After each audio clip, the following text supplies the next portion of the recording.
Hello, dear students. How are you? I hope you all are well. प्रिय छात्रों, आप कैसे हैं? आशा करता हूं कि आप सभी बहुत अच्छे होंगे। And today I am going to teach you figures of speech. आज मैं आप सभी को फिगर्स ऑफ स्पीच अर्थात अलंकार कराने के लिए जा रहा हूं। एज यू ऑल नो, जैसा कि आप सभी जानते हैं, there are 7 figures of speech कि हमारे कोर्स में फिगर्स ऑफ स्पीच जो हैं वो हैं 7। सो नंबर 1 सिमिली, जिसका हिंदी नाम उपमा। सेकंड मेटाफर, जिसका हिंदी नाम रूपक। थर्ड ऑक्सीमोरॉन, जिसका नाम विरोधाभास। फोर्थ हाइपरबोल, जिसका मतलब होता है अतिशयोक्ति।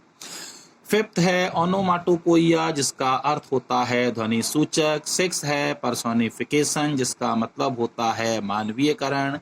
और सेवेंथ है एपोस्ट्रोफी, जिसका मतलब होता है संबोधन। तो dear student, these are 7 figure speech which are in our course. So let us discuss them one by one. एक एक करके हम सभी को डिस्कस करते हैं। In exam we have to write the definition of two figures of speech with one example each. Exam में हम सभी को 2 फिगर स्पीच की डेफिनेशन करना होती है और उसमें दोनों के साथ हमको एक एक एग्जाम्पल भी देना पड़ता है। So let us study one by one. First figure speech is simile. Just listen. Simile. Yes, simile. It is a figure of speech in which there is a comparison between two different kinds of things which have at least one point in common. The words of comparison so, like and as are used. यह एक ऐसा अलंकार होता है जिसमें दो भिन्न भिन्न वस्तुओं के बीच में तुलना की जाती है और तुलना करने के लिए so, like और as शब्दों की मदद लेते हैं। It is a figure of speech in which there is a comparison between two different kinds of things which have at least one point in common. यह एक ऐसा अलंकार होता है जिसमें दो भिन्न भिन्न वस्तुओं के बीच में तुलना की जाती है which have at least one point in common, जिनमें एक गुण समान होता है। The words of comparison so, like and as are used और तुलना करने के लिए so, like और as शब्दों की मदद लेते हैं। Example: Her voice was as sweet as honey. उसकी आवाज इतनी मीठी थी जितना कि शहद। उसकी आवाज इतनी मीठी थी जितना कि शहद। दूसरा, life is like a stage, जीवन मंच के समान होता है। जीवन मंच के समान होता है। So number second, metaphor. Metaphor means रूपक। Metaphor is an implied simile. Metaphor simile का एक संक्षिप्त रूप होता है। मेटाफर सिमिली का एक संक्षिप्त रूप होता है। Metaphor is an implied simile. Metaphor simile का एक संक्षिप्त रूप होता है। ये इसकी परिभाषा है, इसकी डेफिनेशन है।